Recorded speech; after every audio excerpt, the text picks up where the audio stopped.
The sea did not whisper that night, it roared. Off the coast of Cornwall, where the cliffs split the Atlantic like a broken jaw, Lantern Rock Lighthouse stood against the November storm of 1889, as it had stood against 100 storms before, alone, indifferent, and necessary. Rain came in sheets, not drops. The wind carried salt and fury and something else entirely, something that had been building for years behind those whitewashed walls. The lighthouse beam swept the churning black water in slow mechanical arcs, warning ships away from the reef below.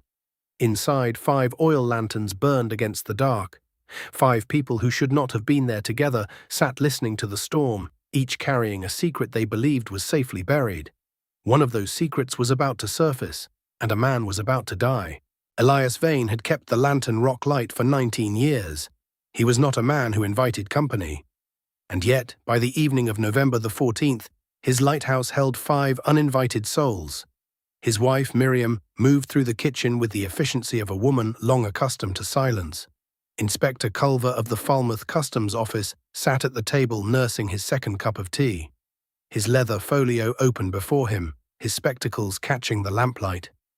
Father Doyle occupied the chair nearest the stove, his rosary moving through his fingers in a slow, private rhythm. Abel Marsh, the sailor they had pulled from the sea the previous evening, slept fitfully on a cot in the storage room, still shivering despite 2 blankets and a bowl of broth. And Thomas Vane, Elias's brother, the man Elias had not spoken to in 11 years, sat in the corner of the sitting room, saying nothing, watching everything. The storm pressed against the windows. Elias himself had gone up to tend the lamp an hour ago. He had not come back down. It was Miriam who found him. She had gone to the base of the spiral staircase to call Elias down for supper. The lamp needed checking, she told herself. The storm was worsening, she told herself. She was not worried. She was never worried about Elias. She simply did not like the silence.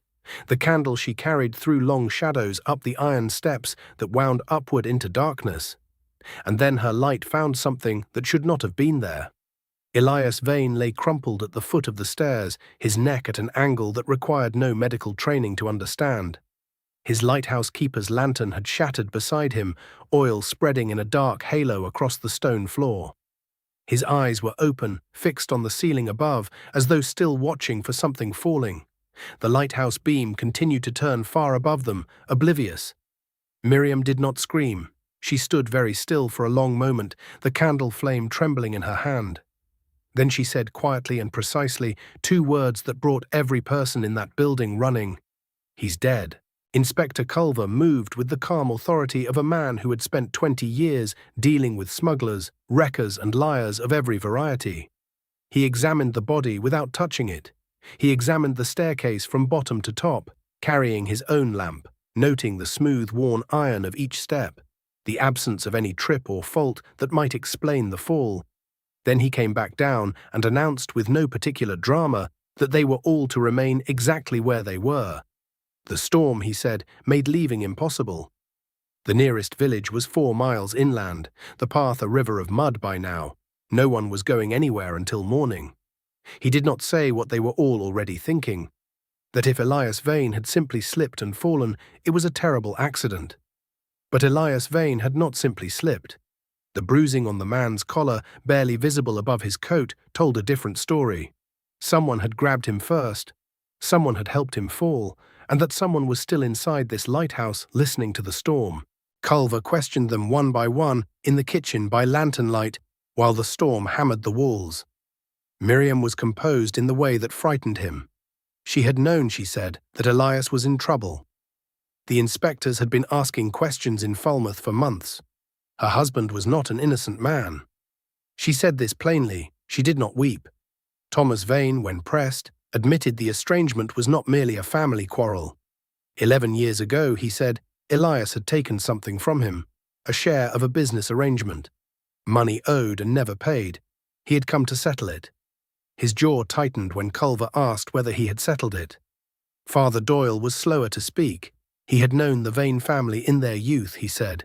He had known them in Penzance, before the lighthouse, before the marriages and the money and the years of silence. He had come because his conscience compelled him. He did not elaborate. Abel Marsh, now awake and wrapped in his blanket, said very little. He claimed his ship had gone down in the storm. He could not remember the name of the ship. Culver wrote everything down and said nothing. But he noticed, as he always noticed, that Thomas Vane's boots were wet at the toes. Not damp, wet, as if he had recently been somewhere he should not have been. Culver climbed the spiral staircase alone, lamp in hand, counting steps. There were 47 of them. He counted because Elias Vane had fallen from very near the top. The scuff marks on the stone, the trajectory of the shattered lantern said as much, which meant the struggle, if there had been one, had happened in the lamp room itself. The lamp room was cold despite the enormous flame at its center. The great lens turned on its clockwork mechanism, throwing light into the storm. But Culver was not looking at the lens, he was looking at the floor. Beside the brass housing, barely visible against the dark iron, was a folded paper. He opened it with careful fingers. It was a ledger page, torn from a larger book, recording shipments. Dates, weights, no names, but coded symbols beside each entry that Culver recognized immediately. These were not fishing catches. These were the records of a wrecking operation. Ships lured onto the rocks by false lights. Cargo retrieved from the dead and sold inland. 19 years of it, meticulous and damning. And in the margin of the final entry, written in a different hand entirely, 3 words: "Not your secret." It was Father Doyle who broke first. Not under questioning, Culver had not yet shown him the ledger page.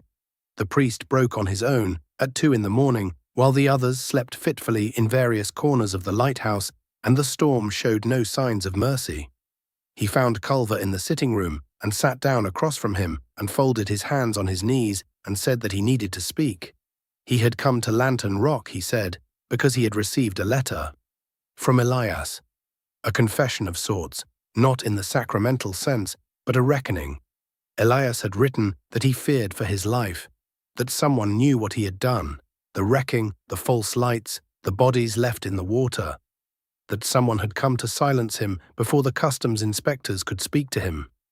Doyle had come to convince Elias to turn himself in, to give testimony, to end it. The priest's hands trembled.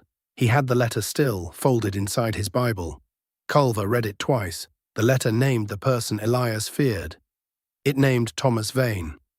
But the handwriting on the letter, Culver noticed now, comparing it to the margin note on the ledger page, "Not your secret," was not a match. 2 different hands, 2 different people. He had been looking in the right direction for entirely the wrong reason. At 2:30, the lighthouse beam stopped turning. Not a mechanical failure. Someone had climbed the stairs and interfered with the clockwork mechanism that drove the great lens. In the sudden darkness above, Culver heard the sound of boots on iron steps. He moved fast for a heavy-set man. He took the stairs 3 at a time, his lamp swinging, shadows lurching. He burst into the lamp room and found Abel Marsh standing at the mechanism, housing with a wrench in his hand. The lens still, the beam extinguished. Marsh did not run. He stood with the wrench at his side and looked at Culver with an expression that was not panic, but something far more calculated. Beyond the dark windows, somewhere in the churning black water, a ship was navigating by a light that had just gone out. Culver crossed the room in 3 strides, shoved Marsh aside, and restarted the mechanism himself, his hands moving on the clockwork with the urgency of a man who understood exactly what was at stake. The beam resumed, the lens turned. Below, the reef waited in darkness. Culver turned to face Abel Marsh and said, "You were not on a ship that sank. You swam here. Tell me why." Culver brought them all together at 3 in the morning. He had no authority to make arrests. That was constabulary work, and the constabulary was 4 miles away in a flooded village. But he had the lamp room, the letter, the ledger page, and 11 hours of quiet observation. He had Miriam's careful grief, and Thomas's wet boots, and Father Doyle's trembling hands, and Abel Marsh's wrench. He laid them all before the assembled company, like cards on a table. Miriam knew about the wrecking, he said. She had known for years. She had said nothing because she had nowhere to go. Thomas had come demanding his share of the profits. The business arrangement Elias had stolen from him was not mere money. It was knowledge. Thomas Vane had been the architect of the wrecking scheme. Elias had been the instrument. And when Elias began to consider confession, began to write letters to priests and worry about inspectors, Thomas had come to ensure his brother's silence was permanent. Abel Marsh, Culver continued, had been sent by a third party, a man in Falmouth who moved the salvaged cargo. He had swum to the lighthouse in the storm, an extraordinary feat, or a desperate one, with orders to extinguish the lamp and prevent the lighthouse from operating until certain arrangements could be made. The lamp going dark would have sent evidence to the bottom of the sea. Literally. Thomas Vane stood up. Culver told him to sit back down. Thomas Vane did not confess. He did not need to.